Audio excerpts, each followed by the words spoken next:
This is Title 18, Word Crimes. I'm Erik Arneson. Remember to subscribe to this podcast on iTunes, Stitcher, or wherever you get your podcasts. And if you enjoy Word Crimes, please take a minute to rate it on iTunes or Stitcher. This episode was recorded live at NoirCon 2014 in Philadelphia, Pennsylvania. One of the panels at NoirCon was 3 Minutes of Terror, during which about 20 authors read their work. The catch being, we each only had 3 minutes. And if we ran over the time limit, the emcee, Joe Samuel Starnes, had a chainsaw, Fisher-Price brand, and he was not afraid to use it. Due to the quick-hit nature of the event, Joe did not introduce each of the authors beyond announcing their names, but he did have a cheat sheet for the audience. Here on the podcast, I'm going to read the bios from that cheat sheet before each author reads their work. Here's part 2 of 2 from 3 Minutes of Terror.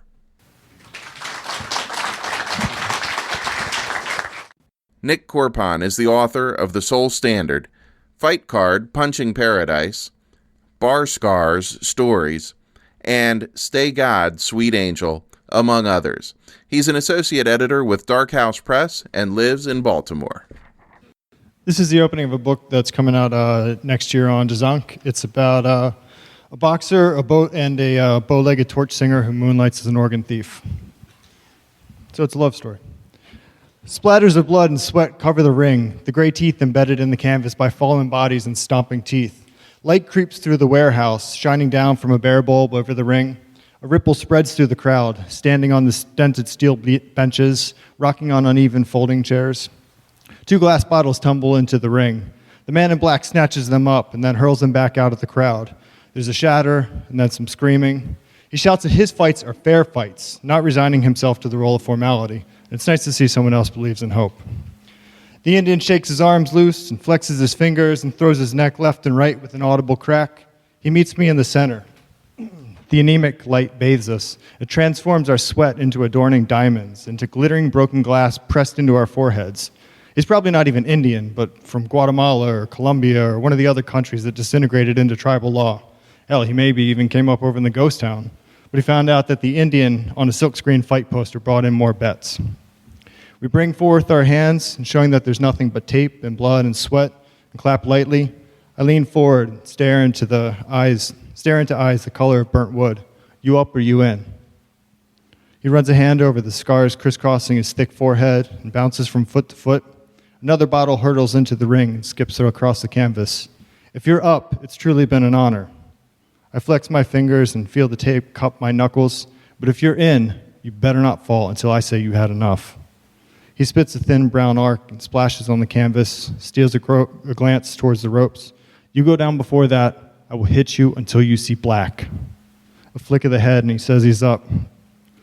I take a breath and exhale through my nose and nod toward his man in the corner, his money man, his pimp.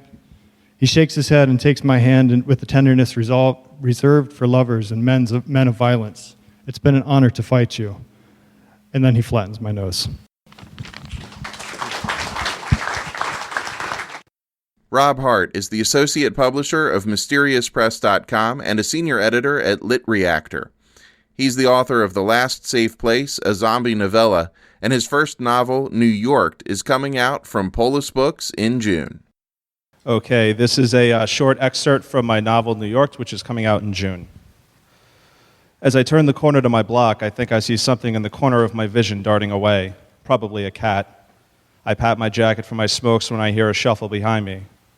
There are 2 of them, both in tight jeans and dinner jackets, with ski masks over their faces.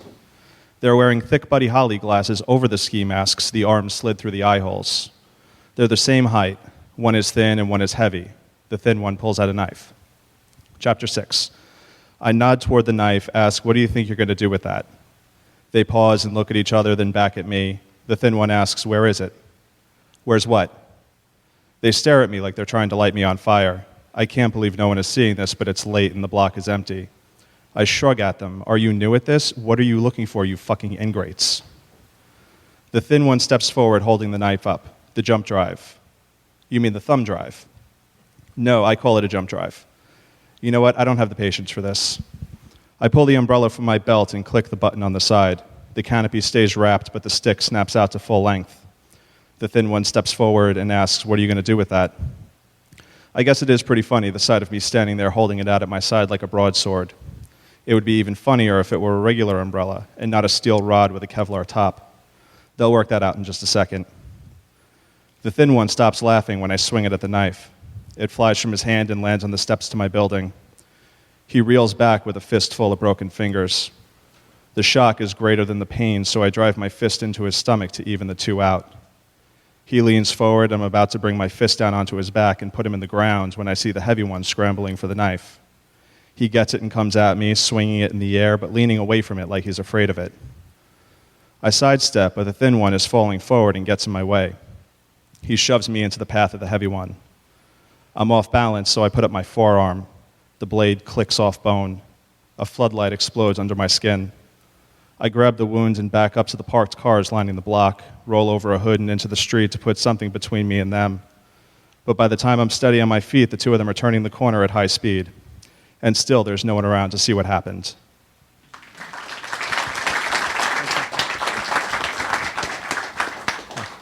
Graham Wind, a pen name for K.A. Lady, is a writer of bleakly noirish tales with a bit of grim humor, and she can be found in Dundee, but would prefer you didn't come looking. An English professor by day, Wind grinds out darkly noir prose like Extricate and Throw the Bones between trips to the local pub. Fuck you. He dumped more stuff from the wardrobe into his bag. Then there was a bottle of cologne unopened, a birthday gift he'd never wanted, maybe 5 years before. You can have this. I never wanted any of your manky shit. He threw the bottle at her, and the cap popped open, and the clear brownish liquid ran down the front of her house dress. You fucking bastard. He did the worst thing possible. He laughed, long and hard until he had trouble drawing breath. She called him every name in the book. She threw every object within arm's reach at him, and then she pummeled him with her fist, and still he kept laughing. He finally collapsed on the bed, out of breath. Greta was panting too, and the look in her eyes burned ugly as a bottomless pit. I'm going to take a bath. I don't want to reek of this cheap shit for the rest of my life. She looked as if she would spit on him, but at last she turned and went into the bathroom and slammed the door. Peter lay on the bed, listening to the taps flow, getting his breath back. A spark lit in his gut, an idea, but it grew. Greta muttered to herself, vague expletives, the only intelligible words of the roar of the taps. He stood up. If he thought at all, he'd have thought better of it, but all his instincts said this was the time, to seize it, to take the opportunity granted him, grab it with both hands. Like a sleepwalker, he stumbled toward the bathroom door. The wave of steam hit him as he stepped in. Greta looked up, a scowl on her face. Her clothes littered the floor. She had a bottle balanced on the soap dish. The awful cologne hung in the steam like a malevolent spirit, goading him.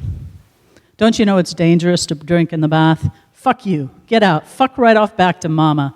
He squelched the urge to slap her bitter face. Mustn't leave extraneous marks. There's plenty of shouting to convincingly prove a fight. He glanced at the bottle. She probably had enough in her already to make it plausible. Did you hear me? Get the fuck out of here. She looked up at him. Her eyes were hard and small, like lumps of coal. Her saggy breasts floated in the water. He'd forgotten just how freckled she was. He wondered if that's what leprosy looked like, some kind of sickness that ate away at the flesh and started those little blotches of color. He didn't even hear Greta's words now. Peter grabbed her hair and pushed her head down in the water. She fought him. Her fingers clawed at his arms, and he was grateful she bit her nails and there were no sharp edges to leave marks. Her movements were too desperate to leave bruises.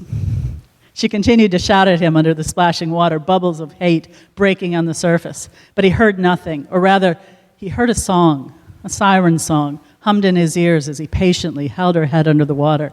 And her legs kicked, and he thought of mermaids. And what were those women? The ones his grandmothers told stories of, who were seals by night and ladies by day, and hid their skins away until inevitably they were discovered and dove back into the waves, never to return. There was a word for him, but it eluded him just then. And then the struggles were over, and there was just the taps running, and he used the towel to turn them off, yes, thinking carefully, he must do. And then he stared at Greta, open-eyed, under the water. Her hair looked better wet. Thank you. Kevin Catalano is the author of The Word Made Flesh, a collection of dark flash fiction. Other neo-noir stories have appeared in Pank, Père Noir, and have been anthologized in Surreal South 13, Fiddle Black Annuals number 1 and number 2, and in Dark House Press's Exigencies, which is coming soon. Hi, this is from a novel I'm working on. It's a kid's story.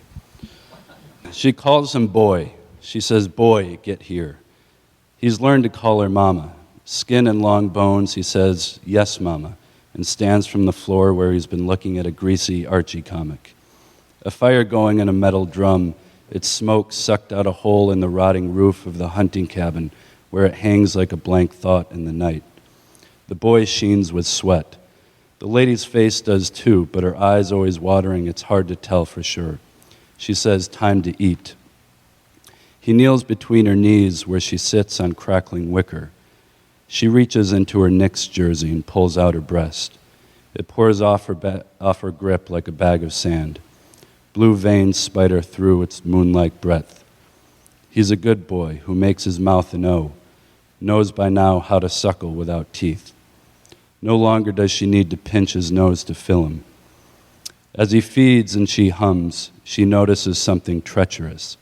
She yanks at his ear. "Stand up," she says. "Raise your arm."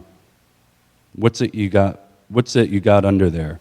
He puts his fingers into his armpit where the down has turned black. "Hair, mama." She frowns. "Pull down your pants." He does. She jerks his arm so the firelight glows him orange. She lifts his penis, palms his testicles, rolls them around in her hand to find more wiry hairs. "You been hiding these from me?" she asks. "I don't know, mama. I'm sorry."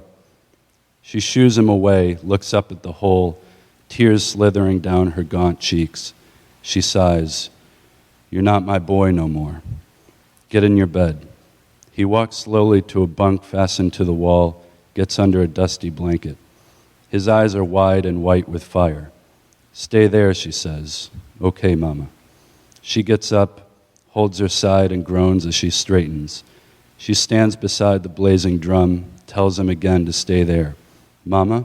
he asks, but she ignores him. He puts a blanket over his face. She kicks a drum over, spilling fire in the boy's direction. The flames move like water over the dry floorboards. The lady exits the cabin, standing just outside the door in case he tries to escape. The woods scream with crickets. The heat pushes her back and back, always watching the cabin being consumed by a fire that lights up the forest, always listening behind the crackle and hiss. But the boy's a good boy. He makes no noise, accepts his immolation with dignity, just like she taught him. He's been a real good boy, but now it's time to find another. Thanks.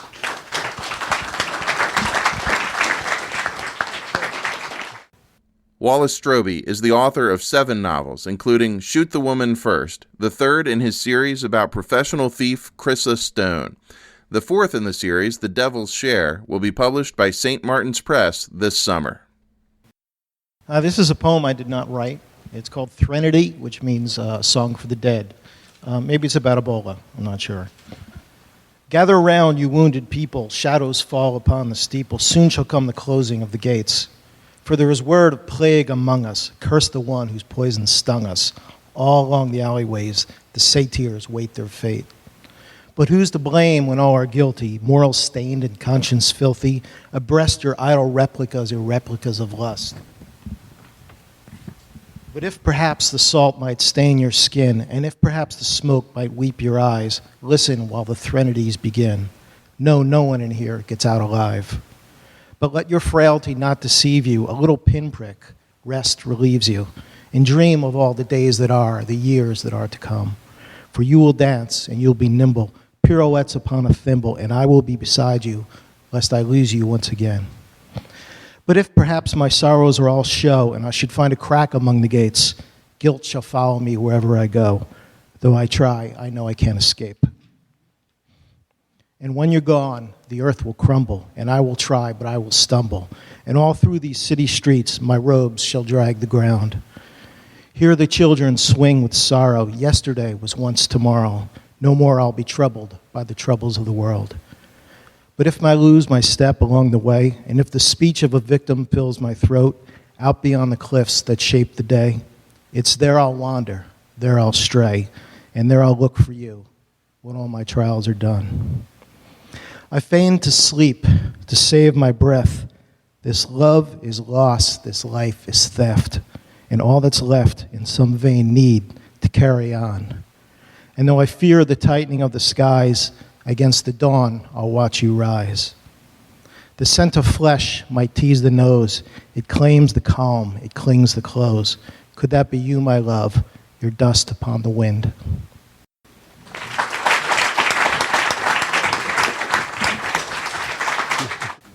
Matt Cooke is the author of Sabotage, which he wrote at 19 while an undergraduate at Stanford. There, he also published 2 nonfiction books and co-founded a nonprofit dedicated to government transparency. A professional close-up magician, he has performed in Hollywood and across the globe. Thanks so much, Sam. Happy Halloween, everyone. I was told to be really, really scary, read something really scary when I came up here. And so, to be scary, I brought something. Ready for my close-up, Mr. DeMille. But it's actually a little bit hard to read in this, so we can save that for the Halloween party later. Now I've been scary, and now I get to read. This is going to be from Sabotage. Just came out from Forge Books, and in this part of the scene, a professor who has been kidnapped from Stanford University wakes up in a jet that happens to be a jet that was built by his company and was programmed by him. And his name is Malcolm Clare. If I'm in for a crash landing, he thought, I'll at least try to control it. Computer, he said, reduce speed by 40%, stall plane. The droning engine seemed to sputter as the plane decelerated. Hitting an air pocket, the jet wavered and encountered a period of turbulence before smoothing out again. Reduce speed by another 20%. Prepare for emergency aquatic landing. He's over the water. Using a piece of the rope that had been used to tie him down, he fastened a knot around the cockpit's door and held on to the end while inching toward the exit hatch. Wind blasted through his ears, pulling him outward, but he held tight, smelling a salty breeze. Computer, what's our current altitude? 100 feet. He felt as though he could reach out and touch the water. It was odd, he thought, to perceive so intimately what was to become his grave. Sun reflected from the ocean's surface in countless shimmers. If this was his death, he was at peace knowing it would be at the ocean's gallows. But he had no intention of resigning from life until it was wrenched away from him. The rope began slipping through his fingers. He held on as the descent steepened. Altitude, 75 feet, the computer said. Reduce speed to 40 knots, stall plane. The aircraft could no longer fly. Plummeting toward the water, the jet was seconds from impact. Holding the backpack and inflatable raft under his arm, he curled into a ball and let go of the rope, letting wind sweep him from the cabin. Before surrendering to the waves, he experienced a few seconds of peace. The noise of the jet engines faded to silence, and the plane became no more than a passing shadow. Water rushed in around Claire, invading his every sense, the pressure nearly rupturing his eardrums as he plunged headfirst. He fell instantly blind, deaf, and cold. Thank you.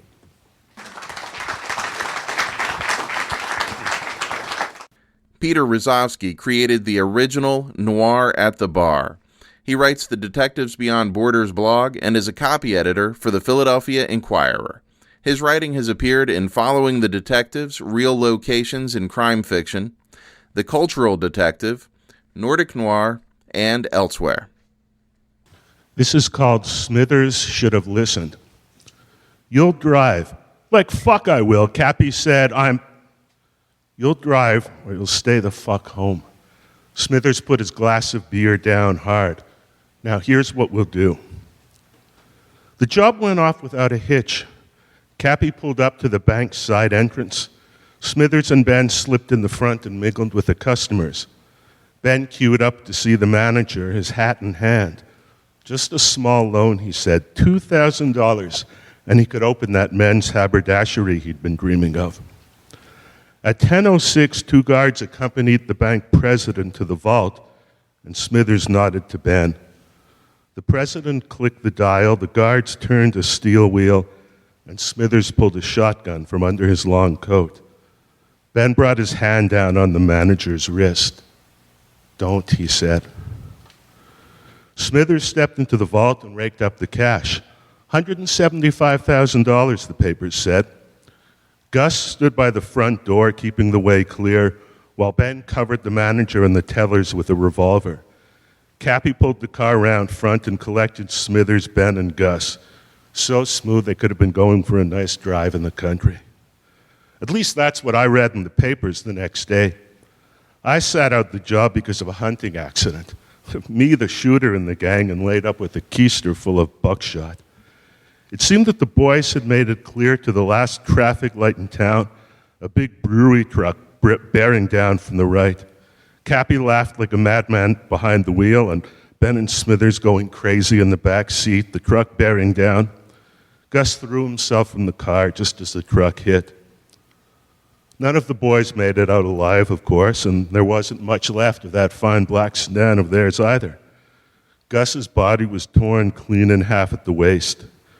The traffic signal, knocked from its post but still blinking from red to green every 30 seconds, lay in a pool of gasoline, brain tissue, and beer next to what was left of Cappy. Poor kid Cappy. I knew him better than I'd known the others, known him since he was a boy, as a matter of fact. That's how I knew what he'd been trying to say to Smithers when Smithers ordered him to drive. "Like fuck I will, I'm colorblind." Smithers should have listened.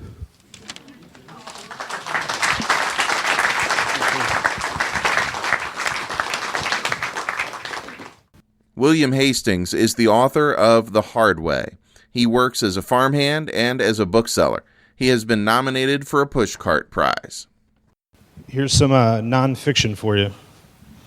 Looking for a job in Alaska, I ended up as a lumberjack in the Caribbean. I used my last $300 to fly down to the island. Until I got paid, I thought I would sleep on the beach. I figured my first paycheck would come in 2 weeks. On my first day in St. John, an expat of the sun-livered, how long have you lived here pecking order types advised me not to sleep on the beach because of fire ants and sand gnats. They'll get you so badly you'll wake up sick in the morning.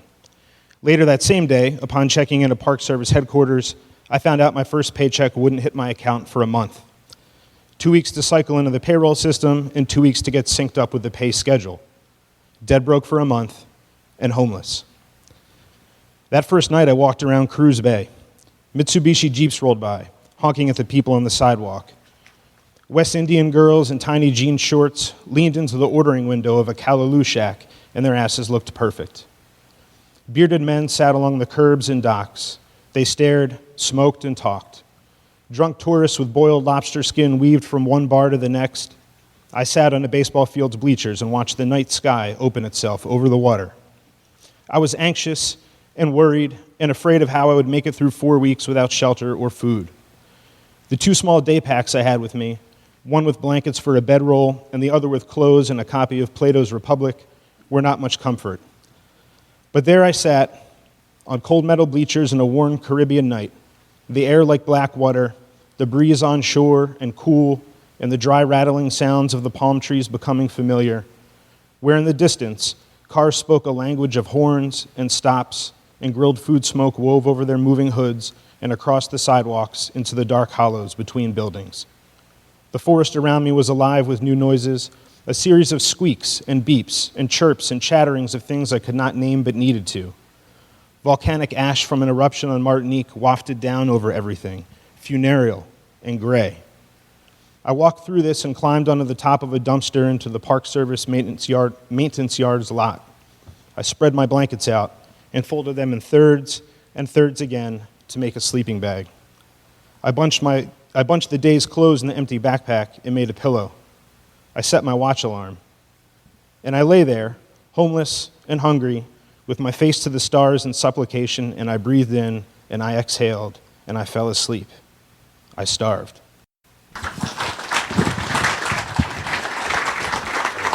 Thanks. Keith Gilman is an award-winning author and a cop.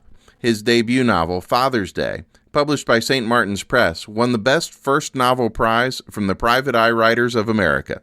His second novel, My Brother's Keeper, published by Severn House, follows the same detective down the mean streets of Philadelphia. His third book is a story collection from Down and Out Books called Bad Habits. It's called The Blue Flame. The Blue Flame. She was too young to be in the Diamond Bar. She seemed so thin coming through the heavy front door in a clinging black turtleneck under a faded jean jacket. She had soft, downcast eyes and an innocent mouth without a hint of a smile. A girl with those kind of looks rarely set foot inside the Diamond, but there she was, with an expression on her face as if the world had saddled her up and rode her into the ground. I should have turned her around and sent her right back out the minute she set foot inside. Maybe let her warm up for a second and then get rid of her. The problem was my boss, Tony Parker, spotted her a split second before I did, and you didn't bounce something looking that good, not if Tony had his eyes on her. She dropped a 5 on the bar and ordered rum and Coke. I could see trouble coming a mile away, and I could tell this girl needed more than rum to solve her problems. She started to say something when Tony slid in next to her. He cupped her elbow and whispered in her ear as if he was coaxing a parakeet back into its cage. She stirred the drink and listened. I put more ice than rum in it, and I kept hoping she'd fly away. I tended to some other customers at the bar, but kept my eye on her. When she came in, she looked worried, maybe a little sad. Now she looked scared. Tony called my name and snapped his fingers, and I danced right over. If he'd been sitting at his table in the back, he'd whistle. If that didn't get my attention, he'd pull out his gun and make some noise. Bring us something special, Sam, one of those crazy drinks you make. What are you in the mood for, Tony? Surprise me. It wasn't the first time I'd see Tony chasing around some tender adolescent. Most of them were young enough to be his daughter, fresh out of school, and too naive to see a guy like Tony Parker coming from a mile away. It might start with a few drinks, but it would quickly turn into a punch in the face and a couple hours of rough sex. It usually ended with a long, lonely walk home. Sometimes I actually felt sorry for them, seeing them on the street after my shift was over. I'd even given a few of them a ride home myself. Tony pulled a gold case and lighter from the breast pocket of his leather jacket and lit a cigarette for her. He lit one for himself and used it like a pointer when he spoke. Her hand trembled as she put the cigarette to her mouth. I grabbed a bottle of Sambuca off the shelf and set it on the bar with 2 clean shot glasses. Small, dainty glasses with long, thin necks supporting an ounce of glass so thin they could crack between your fingers. After a few drinks, Tony liked to throw them against the wall, just to let everyone know he was still the boss and can do whatever he wanted. Everyone knew Tony Parker liked the sound of shattering glass. I poured the clear liquid, filling each glass to the top, some of it spilling onto the dark wood. The aroma of black licorice was strong and sweet. I looked at the girl perched on the end of the stool. She suddenly seemed ready to beat her wings with the next stiff wind. She was tapping her cigarette into the ashtray. Her light brown hair fell straight and thin over one half of her face, and the cigarette smoldered between her fingers. Tony knew what I had in mind, and he tossed me the gold lighter. He'd seen this trick before. He loved to watch the blue flame dance over the surface of the glass. I sparked the lighter to life. The fire licked at the alcohol, and the Sambuca caught and burned its blue flame. They reached for the glasses in unison. The girl's thin fingers felt the heat. She seemed to be testing it, deciding whether to trust the blue flame not to leap from the burning glass. Tony proposed a toast, his pinky finger frozen in the perpetual curl. The blue flame lit her face. The resemblance to Tony was remarkable. I could see it now, the same dark complexion, same straight nose, the high forehead, the wide jaw and sensuous lips. She could have been his daughter. I was surprised he couldn't see it. What I thought before was sadness and fear, I knew now was hate. I saw it in her eyes, the reflection of the blue flame burning deep inside them. Tony raised the glass to his lips. She raised her glass in a mocking toast and threw the drink in his face. The fire crawled over his skin as if it was alive.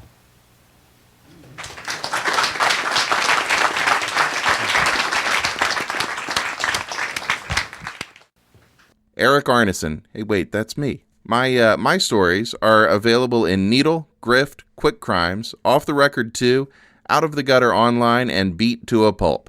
I'm an editor at Shotgun Honey. I host the Word Crimes podcast, which you're listening to right now.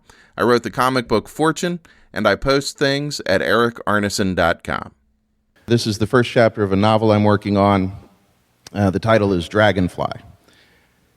July 2nd, 10:42 a.m. It's too ambitious, Harry Evans thought. Pennsylvania Avenue in July was too crowded, too conspicuous. Definitely not the place to be testing Dragonfly. But it wasn't his neck on the line if it failed. So Evans scanned the throng of protesters marching about 100 yards away in front of the wrought iron fence protecting the White House and found the target, a 48-year-old man named Gilbert Sampson. Sampson carried a hand-lettered sign, words written with red and blue markers on white poster board. One side read, "Stop the remote control war." The other said, "Drones are un-American." Evans, wearing standard tourist garb, plaid shorts, a polo shirt, and a Yankees ball cap, lifted his right hand to his sunglasses and adjusted them slightly. At least that's what anyone watching him would have thought he did. Then he waited. Less than 30 seconds later, a dragonfly appeared and flew directly toward Sampson. For a split second, the insect hovered at the back of Sampson's neck before taking off again. He swatted at the pest, but it was already gone. Evans started counting. 1. Sampson kept marching as though nothing had happened. 2. He bounced the sign up and down in time with the group's chant. 3. His movements turned to slow motion. 4. He dropped his sign and fell to one knee. 5. He collapsed to the sidewalk. 6. Other protesters huddled around him. 7. A woman knelt and placed her fingers over his carotid artery. 8. The pulse taker yelled, "Call 911, now." Impressive. Evans grinned and walked away.